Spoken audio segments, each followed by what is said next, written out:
एक बैठक जो regional connectivity scheme government of India की है, जिसका आई थिंक अप्रूवल्स के लिए जो बिडिंग जानी है वो फरवरी के मिड में जानी है, उसके ऊपर चर्चा हुई अलायंस एयर के साथियों के साथ कि कैसे जॉइंटली हम मिलकर केवल हिसार एयरपोर्ट से ही नहीं, अम्बाला का भी हमने प्रपोजल भेज दिया गवर्नमेंट ऑफ इंडिया को, और हम कैसे आने वाले समय में हमारा जो करनाल का एयरपोर्ट है, क्योंकि उसमें नई लैंड एक्विजिशन हो चुकी है, अब रनवे एक्सपेंशन का काम होगा, उसको भी रीजनल कनेक्टिविटी स्कीम के तहत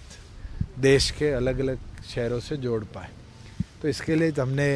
एक हफ्ते का समय दिया है, जिसमें रूट वायबिलिटी और कौन सा जहाज 18 सीटर जा सकता है, 48 सीटर जा सकता है, 72 सीटर जा सकता है, उनकी फिजिबिलिटी वायबिलिटी स्टडी भी हमें गवर्नमेंट ऑफ इंडिया और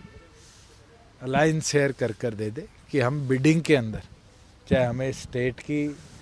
वीआरएफ स्कीम से करना पड़े, चाहे गवर्नमेंट ऑफ इंडिया की करना पड़े, चाहे जॉइंटली कोई स्कीम प्राइवेट प्लेयर्स के साथ बनानी पड़े,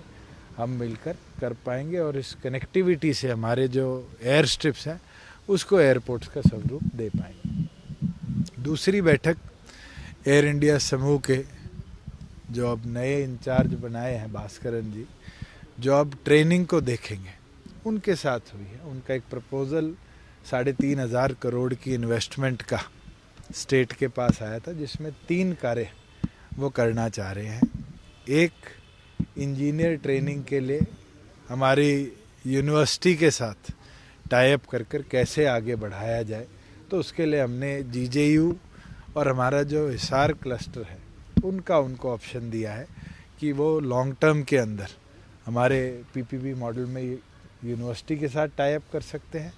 और अगर वो चाहें तो लॉन्ग टर्म के अंदर वो टाई अप कर सकते हैं एविएशन हब में अपना खुद का कैंपस जनरेट करके। दूसरा जो एक बहुत बड़ी इन्वेस्टमेंट है और आने वाला फ्यूचर भी है एविएशन इंडस्ट्री का,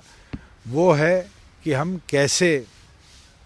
जो सिमुलेटर्स है, जिसमें पायलट सर्विस में आने के बाद भी रेगुलर ट्रेन होता है, और उसको, क्योंकि इस साल के अंत के बाद एयर इंडिया के पास वो फैसिलिटीज़ जो गवर्नमेंट ऑफ इंडिया के साथ है वो नहीं रहेगी, तो उस पॉइंट ऑफ व्यू से उनको अपना बेस बनाना है। और एयर इंडिया ने अपना बेस एयर इंडिया की जो यहाँ